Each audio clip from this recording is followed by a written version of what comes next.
Apakah cara belajar yang berkesan? Assalamualaikum dan salam sejahtera. Apa khabar anak-anak yang berada di luar sana?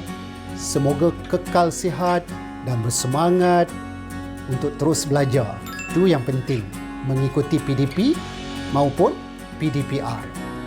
Hari ini saya ingin bersama-sama dengan anak-anak semua, khususnya murid-murid yang berada di sekolah rendah, untuk kita mengikuti rancangan ini sambil mendapat maklumat-maklumat yang berguna untuk anak-anak semua.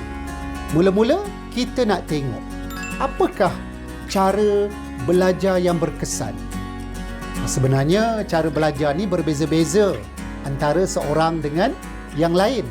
Walau bagaimanapun, yang pertama sekali perlu ada niat. Jika kita yang beragama Islam ni, pastikanlah niat kerana Allah. Kita belajar ni kerana nak mendapatkan ilmu, nak ubah diri kita daripada tak tahu kepada tahu. Jangan niat kerana nak tunjuk hebat ataupun kerana sesuatu yang lain. Boleh ya anak-anak? Bila niat kita tak betul, itu yang selalunya bila kita belajar, kita cepat lupa.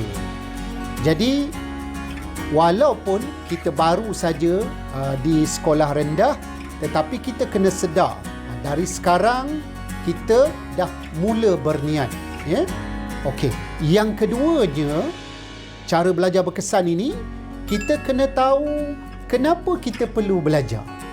Kalau tak tahu kenapa kita perlu belajar, hati kita ni tak akan kuat untuk melakukannya. Kita rasa berat je nak belajar. Rasa malas je. Bosan je. Sebab apa? Sebab kita sendiri pun tak tahu kenapa kita perlu buat benda tu. Macam juga benda lain kan? Apa yang kita nak lakukan, kita mesti kena tahu. Nak buat persediaan sebelum PDP contohnya. Kita baca dulu, sekurang-kurangnya. Kita tengok dulu buku-buku sebelum kelas. Paling tidak pun kita baca tajuk-tajuknya dulu, dapatkan gambaran apa yang kita nak belajar. Yang ketiga, fokus dan sedar kepada tugas utama kita, iaitu belajar. Yang ini paling penting. Sebagai murid ataupun pelajar, tugas utamanya ialah belajar. Jadi, kamu kena fikirkan sejenak perkara ini. Kalau tugas utama belajar, jadi mengapa kamu tidak fokus kepada belajar? Oleh itu anak-anak, kena sedar. Ya?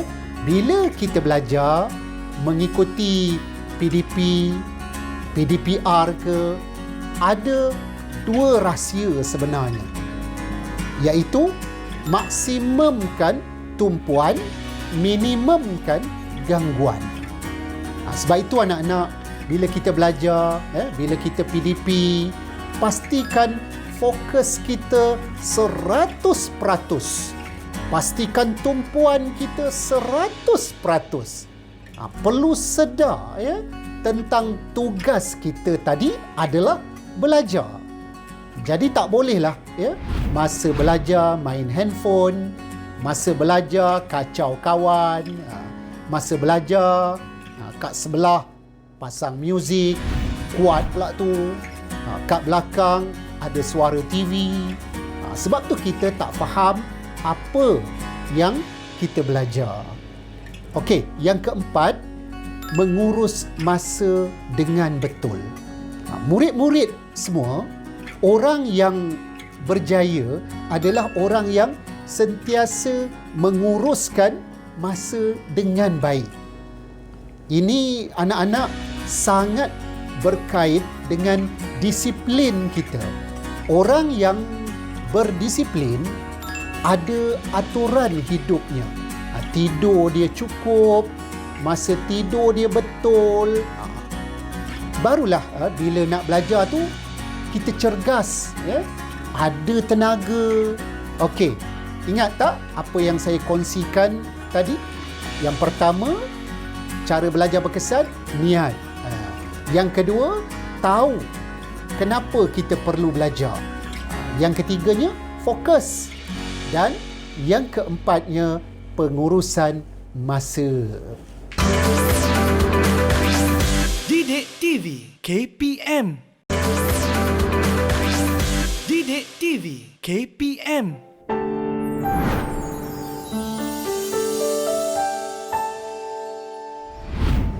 Membaca adalah merupakan sumber utama untuk mendapatkan ilmu. Melalui pembacaan, seseorang itu boleh meneroka ilmu pengetahuan tersebut. Melalui pembacaan jugalah boleh membawa imajinasi kita kepada perkara tersebut. Contohnya apabila kita baca tentang angkasa lepas, kita terbayang bagaimanakah keadaan di sana. Betul tak? Pembacaan juga boleh membuka minda kita. Anak-anak yang rajin membaca tentu fikirannya lebih luas dan nanti dia akan menjadi lebih matang. Okey, anak-anak, apakah kemahiran untuk membaca? Murid-murid, sila berikan tumpuan, ya. Yang pertama, tinjau, iaitu kita tengok dahulu bahagian yang kita nak baca tersebut. Tengok tajuknya, cuba baca tajuk-tajuk kecil kalau ada. Tengok kalau ada gambar rajah ke, kita kaitkan dengan tajuk itu tadi. Itu dia, tinjau. Yang kedua, kemahiran membaca, soal. Macam mana, ya? Okey, semasa anak-anak membaca, anak-anak buat seperti tertanya-tanya. Ini pasal apa, ya? Bab ni cerita pasal apa? Kita soal diri kita balik. Berhubung apa yang sedang kita nak baca tersebut. Kita boleh buat soalan seperti apa, mengapa atau bagaimana. Itu kemahiran membaca yang kedua. Kita cuba soal. Baiklah, yang seterusnya, yang ketiga, baru kita membaca. Iaitu kita mula membaca untuk mendapat tahu apa yang sedang kita baca. Bila dah baca, kita cuba jawab balik apa yang kita soal tadi, yang kita tertanya-tanya tadi. Di sinilah kita akan faham. Bila dah baca tu, kita tutup buku dan kita cuba ingat ataupun kita cuba sebut atau lafazkan. Itu yang ketiga. Akhirnya yang keempat, ulang kaji. Kamu kena catatlah isi-isi penting. Contohnya sains tadi. Kamu catat apa dia oksigen, apa dia karbon dioksida contohnya. Maka kamu akan mampu memahami apa yang kamu baca.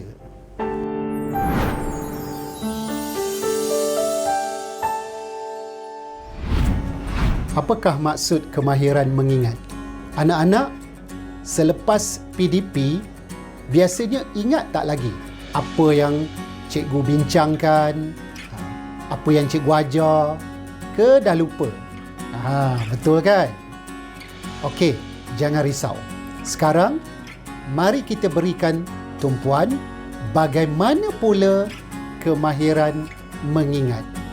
Bila kita belajar, kita mampu untuk ingat. Yang pertama, guna teknik menyoal. Bila tahu tentang oksigen, kita soal balik. Oksigen tu apa? Mengapa dia perlu kepada manusia? Bagaimana rupanya?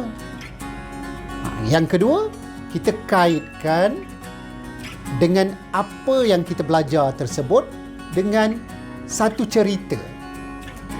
Apa-apa cerita pun tak apa. Ini satu cara nak ingat. Ya? Contohnya, sebut oksigen tadi. Kita kaitkan dengan cerita. Contohnya pesakit dekat hospital yang sesak nafas dan diberikan bekalan oksigen. Jadi kita tahulah oksigen itu digunakan untuk bernafas. Kita boleh reka apa-apa cerita yang sesuai atau bincang dengan kawan-kawan, dengan abang atau kakak yang mungkin boleh bantu kita. Selain itu, kamu boleh buat nota, tampalkan kat dinding, tampalkan di mana-mana yang sesuai, supaya kamu boleh selalu tengok, dan bila berkali-kali kamu pandang, kamu akan lebih ingat. Yang pentingnya, anak-anak kreatif untuk bantu ingat apa yang anak-anak belajar. Lagi satu cara nak mengingat ini ialah kita bentuk akronim. Akronim ni apa? Akronim ini ialah perkataan yang terbentuk hasil gabungan huruf-huruf pertama beberapa perkataan. Apa contohnya? Katakan yang paling mudah kita nak ingat oksigen dan karbon dioksida. Maka kita ingat OK contohnya. O untuk oksigen, K untuk karbon dioksida. OK. Dan yang paling akhirnya, untuk ingat, kita kena ulang berkali-kali. Kena sebut berkali-kali. Kita kena baca berkali-kali. Maksud saya ialah kena buat pengulangan. Okey, setakat ini anak-anak faham tak? Faham? Okey, bagus.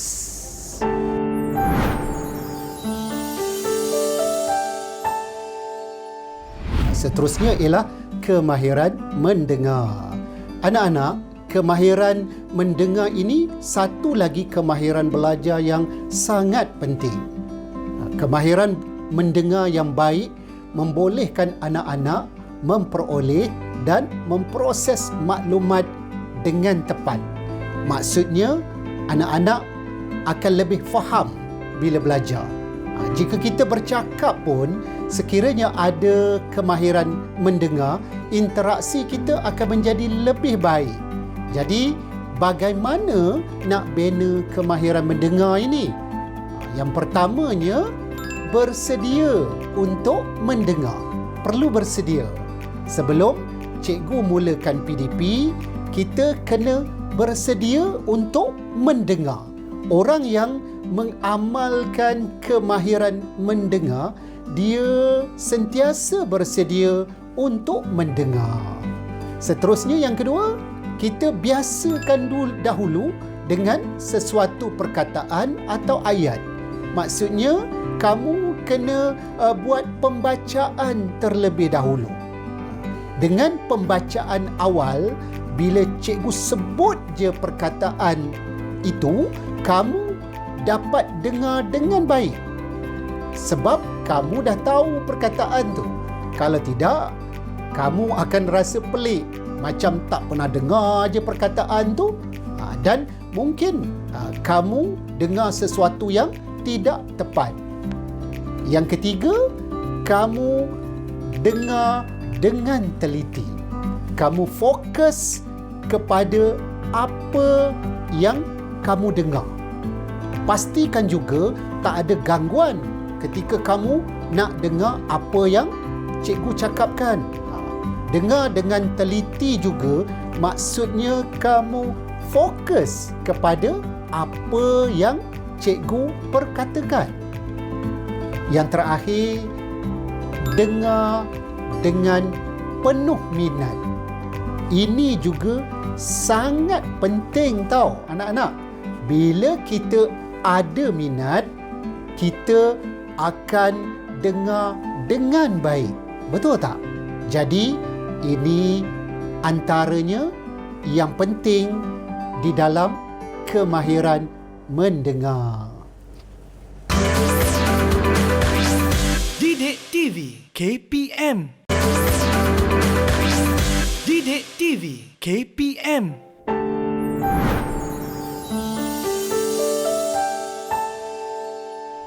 Anak-anak, penting sangat kita menguasai kemahiran mencatat nota. Kerana apa? Bagi mengingati dan memahami apa yang diajar oleh cikgu-cikgu.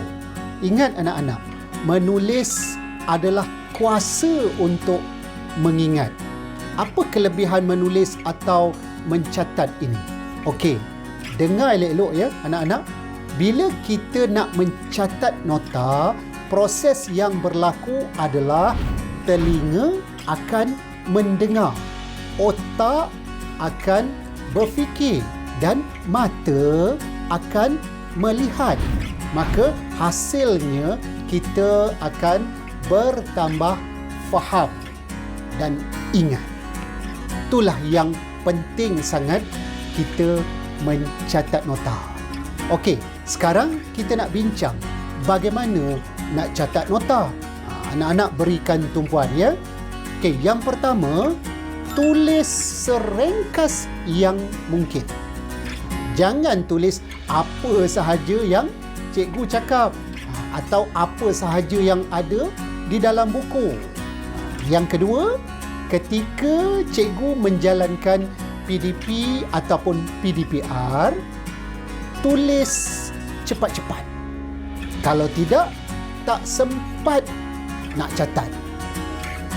Yang ketiga, tulis dengan jelas. Nanti kalau tak jelas, bila kita nak baca, kita tak faham apa yang kita tulis. Yang keempat, biasakan juga ataupun belajar gunakan singkatan untuk catat nota. Tambahan pula, seperti yang saya katakan tadi, kita kena tulis cepat-cepat. Kalau ada singkatan, mudahlah untuk kita buat segala apa yang telah diperkatakan oleh cikgu-cikgu. Selain itu, yang kelima, kita juga boleh gunakan simbol-simbol untuk catat nota. Kalau orang tu, kamu boleh buat seperti orang lidi, umpamanya, dan apa saja. Kamu boleh reka sendiri dengan kreatif. Yang pentingnya, kamu faham dan ingat. Itu dia teknik mencatat nota. Untuk anak-anak yang masih lagi di sekolah rendah, biasa-biasakanlah kaedah ini ya, untuk belajar dengan berkesan.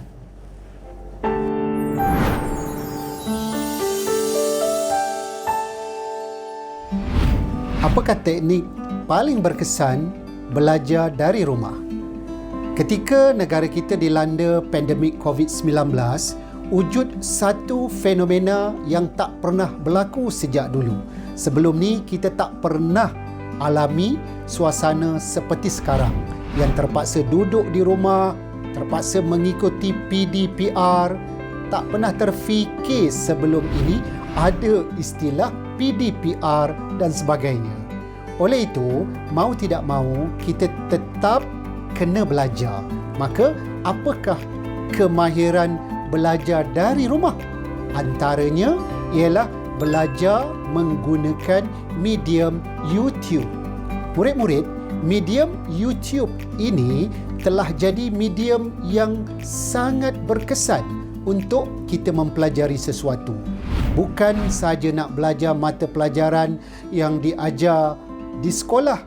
Apa sahaja sebenarnya, orang menggunakan medium YouTube untuk belajar.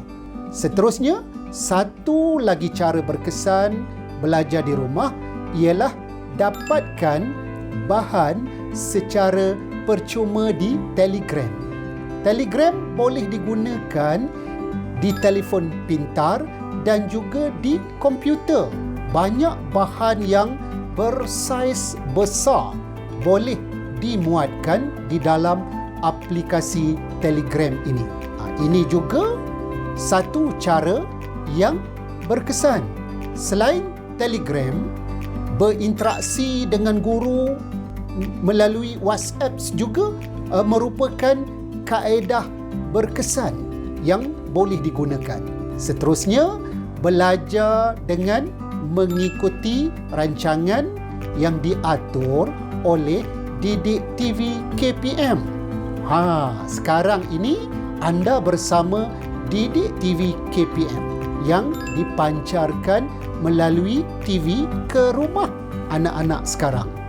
Bukan saja motivasi, tetapi juga disediakan rancangan berbentuk PDP guru-guru. Ada slot untuk sekolah rendah tahap 1 dan tahap 2. Ada untuk sekolah menengah, menengah rendah dan menengah atas. Jadi inilah antara panduan untuk anak-anak. Yang penting ia berkesan sepanjang kita masih PDP di rumah.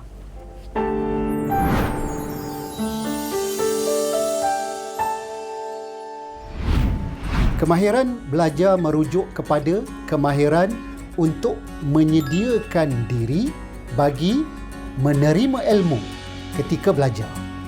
Kemahiran ini amat penting ya anak-anak bagi memastikan apa yang cikgu ajar dapat diterima dan difahami oleh anak-anak. Yang pertama, memberikan motivasi dan rasa nak belajar. Ada semangat untuk belajar sebab bila kita faham, kita rasa puas sangat belajar. Betul tak? Yang kedua, ia memupuk disiplin belajar. Kita akan rasa kita bertanggungjawab untuk belajar. Kita rasa kita perlu belajar. Ada disiplin yang tinggi. Yang ketiga, meningkatkan daya ingatan. Ingatan ni penting sangat sebab setiap pembelajaran tu ia saling berkait. Benda yang belajar minggu lepas mungkin perlu dikaitkan dengan hari ini. Yang keempat, ia meningkatkan pencapaian anak-anak. Betul lah kan? Bila kamu ada kemahiran belajar, kamu akan ingat dan faham apa yang cikgu ajar. Jadi, bila cikgu melakukan pentaksiran, kamu akan dinilai sebagai murid yang menguasai sesuatu mata pelajaran ataupun kemahiran. Moga-moga semua yang menonton akan mendapat manfaat daripada apa yang telah saya kongsikan. Teruskan menjaga SOP kendiri. Kita jaga kita. Sekian, jumpa lagi.